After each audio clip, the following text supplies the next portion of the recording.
Hello everyone! In this video, I'll be explaining some of my personal favorite items that I would recommend to unlock if you have not already. The majority of this list are items that will help with managing your inventory space or helping with combat. Starting off this list, we actually have 6 of the items on my list right at this one shop, and that's the Dungeoneering Reward Shop. This is definitely one of my favorite shops. The Gem Bag and the Upgrade, the Bone Crusher, the Herbicide, the Charming Imp, and the Advanced Gold Accumulator and the Demon Horn Necklace are all such good items to have.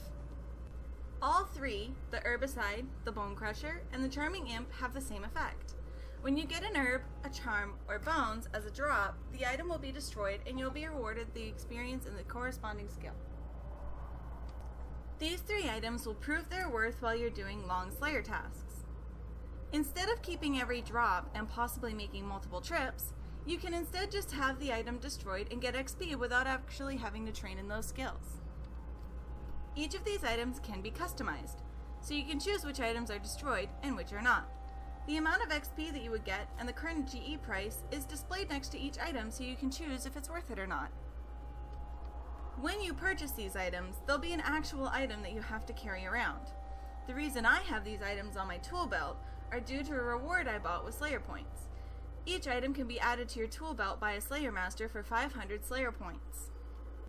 For the other 3 items from Dungeoneering Reward Shop, we have the Advanced Gold Accumulator, the Demon Horn Necklace, and the Gem Bag.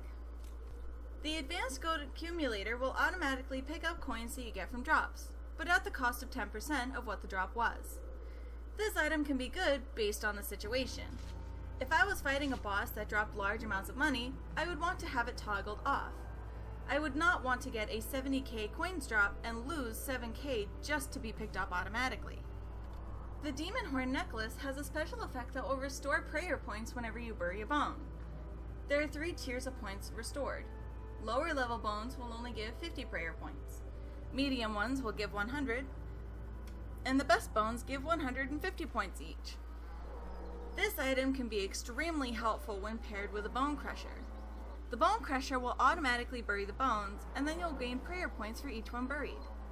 And lastly, from the Dungeoneering Shop, the Gem Bag. This item is pretty simple. While it is in your inventory, every time you pick up a gem, it will automatically be placed into the bag. With the upgraded bag, you can hold up to 60 of each type of gem in it, making it good for fighting monsters with frequent gem drops or mining gem rocks. Whew! Finally done with the Dungeoneering rewards. Continuing on to the next item on the list is the Seedicide. This can be bought at the player-owned farm reward shop, and, well, like the Herbicide, all it does is destroy seeds that you get from drops and gives you farming XP. This item is customizable so you can choose specific seeds to keep and destroy. The Seedicide can also be earned from the Cabbage Face Punch Bonanza minigame, or also from the Thaler Rewards shop. The next item I would recommend getting if you do not already have it is the Defense Cape. My goodness, this cape has saved my life so many times. I'm sure it's well known already, but just in case there are some who don't know, the Defense Skill Cape was act as a sign of life, once per an hour. What a sign of life does is revive you with 25% of your health if you die. This cape perk, combined with the Skill Cape rack on Anachronia, is amazing. No matter where you are, you will always have that 1 hour cooldown revive without even needing to wear the cape. If you do not know about the Anachronia Skill Cape rack, I would also recommend looking that up on the Runescape wiki and unlocking that as well. The second to last thing I have is the passive Saradomin Godsword. The Godswords are quite old items, making them kind of weak compared to the other weapons. But the effect of the passive Saradomin Sword is extremely handy for AFK fighting so many creatures. To make the Saradomin Godsword a passive one, you have to go to Commander Ziliana's quarters and use a normal Saradomin Godsword on the Saradomin altar. The passive Saradomin Godsword has a passive effect that gives a chance with every hit to restore health and prayer scaling with the amount of damage you deal.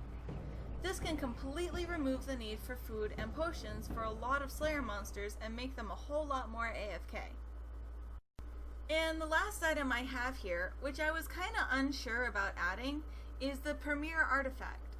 This is not just something you can unlock like the other items. In order to get this, you have to buy a Premier membership package, which is quite expensive, and for low levels, not really possible. To become part of the Premier Club, you can purchase it with 5 bonds.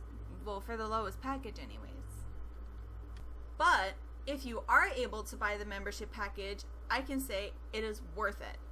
The Premier artifact has 4 different daily abilities you can use.